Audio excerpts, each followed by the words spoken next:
Exam ಅಂದರೆ ಯಾರಿಗೆ ತಾನೇ ಟೆನ್ಷನ್ ಇರೋಲ್ಲ, ಎಲ್ಲರಿಗೂ ಟೆನ್ಷನ್ ಇರುತ್ತೆ. ನನಗೂ ಇಲ್ಲಿ ಎಕ್ಸಾಮ್ ಸ್ಟಾರ್ಟ್ ಆಗ್ತಿದೆ, ಎಕ್ಸಾಮ್ ಟೆನ್ಷನ್ ಆಗ್ತಿದೆ, ಬಟ್ ಓದೋದನ್ನ ಬಿಟ್ಬಿಟ್ಟು ಬೇರೆ ಎಲ್ಲ ಕೆಲಸನೂ ಮಾಡ್ತಾಯಿದ್ದೀನಿ. ಸೊ ಈ ಒಂದು ವಿಡಿಯೋದಲ್ಲಿ ನಾನು ಎಕ್ಸಾಮ್ಗೋಸ್ಕರ ಓದ್ದೇನೆ ಬೇರೆ ಏನೇನು ಕೆಲಸ ಮಾಡ್ತಿದ್ದೀನಿ ಅಂತೆಲ್ಲ ಇನ್ಕ್ಲೂಡ್ ಮಾಡಿದ್ದೀನಿ.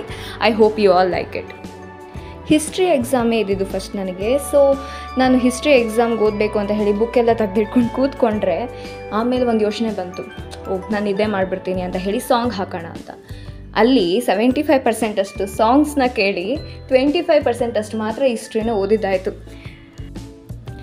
ತುಂಬ ಓದ್ಬಿಟ್ಟಿದ್ದೀನಿ, ಸಾಕು ಇಷ್ಟೇ ಅಂತ ಹೇಳಿ ರಾತ್ರಿ ಬೇಗ ಮಲ್ಕೊಂಡೆ. ಸರಿ, ಏನೋ ತುಂಬ ಓದ್ಬಿಟ್ಟಿದ್ದೀನಿ, ರಾತ್ರಿಯೆಲ್ಲ ಕುತ್ಕೊಂಡು ಓದಿದ್ದೀನಿ ಅನ್ನೋಂಗೆ ಮಾರನೇ ದಿವಸ ಬೆಳಗ್ಗೆ ಲೇಟಾಗಿ ಎದ್ದು ಓದ್ಕೊಳ್ಳೋದನ್ನ ಬಿಟ್ಟು ನನ್ನ ರೂಮ್ನ ಕ್ಲೀನ್ ಮಾಡೋಕ್ಕೆ ಸ್ಟಾರ್ಟ್ ಮಾಡಿದೆ.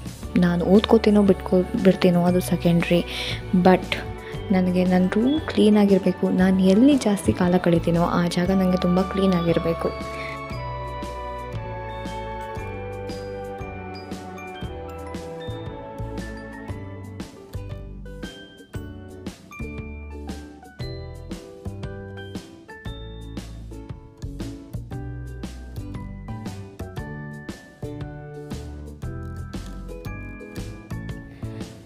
ನನ್ನ ರೂಮ್ನ ಕ್ಲೀನ್ ಮಾಡ್ಕೊಂಡಾದಮೇಲೆ ಬ್ರೇಕ್ಫಾಸ್ಟ್ ಮಾಡಿ, ಬ್ರೇಕ್ಫಾಸ್ಟ್ಗೇನು ಜಾಸ್ತಿ ಇದೇ ತರಬೇಕು ಅಂತ ಏನಿಲ್ಲ, ಚೂಡ ಇದ್ದರೆ ಚೂಡ ಏನು ಮಾಡಿರ್ತಾರೋ ಮನೇಲಿ ಅದು. ಅದಾದಮೇಲೆ ಫ್ರೆಶ್ ಅಪ್ ಆಗಿ ನಾನು ರೆಡಿಯಾಗಿ ಏನು basic skin care like moisturiser, body lotion ಅಷ್ಟೇ.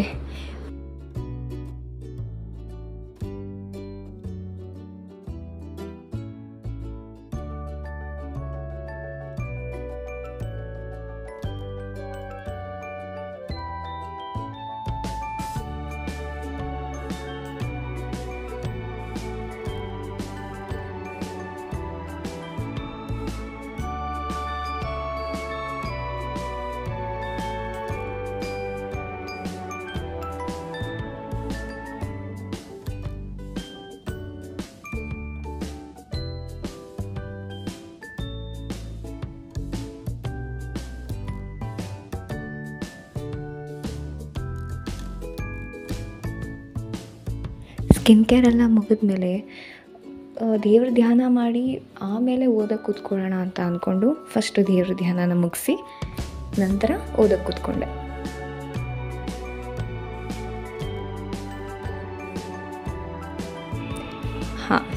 ಇಲ್ಲಿ ನೋಡಿ, ನಿದ್ರಾ ದೇವತೆ ಬಂದು ತಥಾಸ್ತು ಅಂದ್ಲು. ಬುಕ್ ಓಪನ್ ಮಾಡಿದ ತಕ್ಷಣ ನಿದ್ದೆ ಬಂತು, ಮಲಗಿಬಿಟ್ಟೆ. ಸೊ ನೆಕ್ಸ್ಟು ಲಂಚ್ ಮಾಡಿ ನಾನು ಸ್ಟಡಿ ಸೆಷನ್ ಅಂತ ಫಸ್ಟ್ ಮೆನ್ಷನ್ ಮಾಡಿದ್ನಲ್ಲ ಅದನ್ನು ಮಾಡಿದೆ.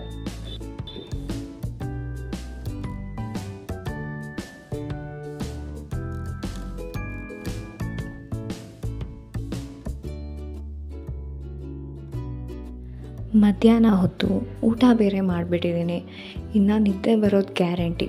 ಸೊ ಏನು ಮಾಡ್ತೀನಿ, ಸಾಂಗ್ಸ್ನ ಹಾಕೋತೀನಿ. ಸೊ ಇಲ್ಲಿ ಮಾಡಿದ್ದು ಅದೇ, ನಾನು ಸಾಂಗ್ಸ್ನ ಹಾಕ್ಕೊಂಡು ಆರಾಮಾಗಿ ನನ್ನ ಹಿಸ್ಟ್ರಿ ಎಕ್ಸಾಮ್ಗೆ ಏನು ಬೇಕೋ ಅದನ್ನು ಓದ್ತಾ ಇದ್ದೆ. ನಮ್ಮ ಫೇವ್ರೆಟ್ ಸಾಂಗ್ ಬಂದಮೇಲೆ ನಾವು ಡಿಸ್ಟ್ರಾಕ್ಟ್ ಆಗ್ತೀವಲ್ವ, ಅದೇ ಕೂಡ ಇಲ್ಲಾಗಿದ್ದು.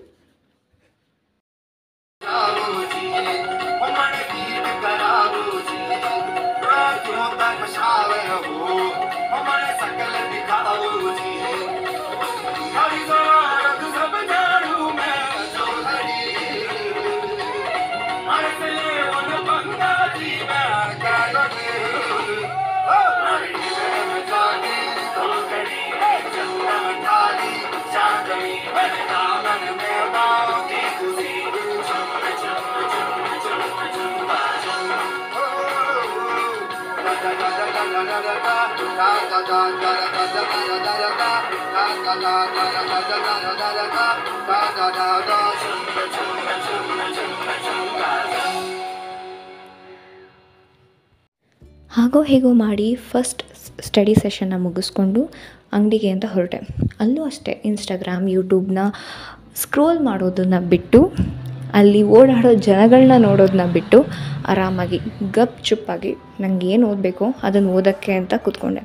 ಹಾಗೂ ಮಧ್ಯ ಡೌಟ್ಸ್ ಬಂದಾಗ ನನ್ನ ಫ್ರೆಂಡಿಗೆ ಕಾಲ್ ಮಾಡಿ, ಇದಕ್ಕೆ ಆನ್ಸರ್ ಇದೆಯಾ ನಿನ್ನ ಹತ್ರ, ಪ್ಲೀಸ್ ವಾಟ್ಸಪ್ ಮಾಡು, ಇದಕ್ಕೆ ಆನ್ಸರ್ ಇದೆಯಾ ನಿನ್ನ ಹತ್ರ, ಪ್ಲೀಸ್ ವಾಟ್ಸಪ್ ಮಾಡು ಅಂತ ಕೇಳಿದ್ದು ಉಂಟು. ಅಂಗಡೀಲಿ ಓದಿದ್ದಾಯಿತು, ಅಂಗಡೀಲಿ ಓದೋದ್ರ ಜೊತೆಗೆ ವ್ಯಾಪಾರನೂ ಮಾಡೋದ್ರ ಜೊತೆಗೆ ಬೇರೆ ಬುಕ್ಸ್ ಕೂಡ ಓದಿ ಮುಗಿಸಿದ್ದು ಆಯಿತು. ಸೊ ಮನೆಗೆ ಬಂದಮೇಲೆ ಯಾವುದೇ ಓದೋದು ಗೀದೋದು ಅಂತ ಏನೂ ಇರಲಿಲ್ಲ ತಲೆಯಲ್ಲಿ. ಸೊ ಆರಾಮಾಗಿ ಸ್ವಲ್ಪ ಹೊತ್ತು ರಿಲ್ಯಾಕ್ಸ್ ಮಾಡೋಣ ಅಂತ ಹೇಳಿ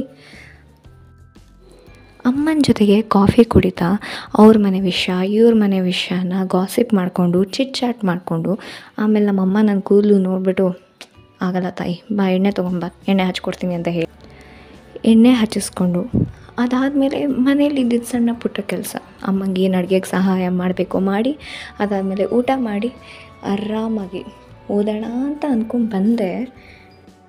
ಆಗ ಮತ್ತೆ ನಿದ್ರಾ ದೇವತೆ ತಥಾಸ್ತು ಅಂದಿದ್ದ ಕಾರಣ ಓದೋದು ಬೇಡ ಏನೂ ಬೇಡ ನಿಮಗೆ ಮಲ್ಕೊಳ್ಳೋಣ ಅಂತ ಹೇಳಿ ಆರಾಮಾಗಿ ಮಲ್ಕೊಂಡೆ. ಅವತ್ತು ಬಂದಿದ್ದಷ್ಟು ಒಳ್ಳೆ ನಿದ್ದೆ ಬೇರೆ ಯಾವತ್ತೂ ಬಂದಿಲ್ಲ ನನಗೆ.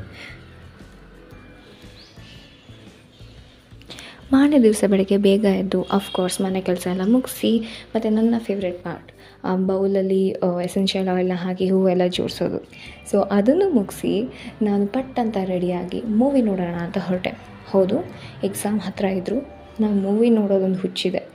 ಸೊ ನಾನು ಹೋಗಿದ್ದಂಥ ಮೂವಿ ಛಾವ. ನಾನು ಥಿಯೇಟರ್ಗೆ ಬೇಗ ರೀಚ್ ಆಗಿದ್ದ ಕಾರಣ ಅಲ್ಲೇ ಸ್ವಲ್ಪ ಹೊತ್ತು ಕೂತ್ಕೊಂಡು ಬುಕ್ ಓದಿ ಆಮೇಲೆ ನಾನು ಮೂವಿ ನೋಡೋಕ್ಕೆ ಹೋದೆ.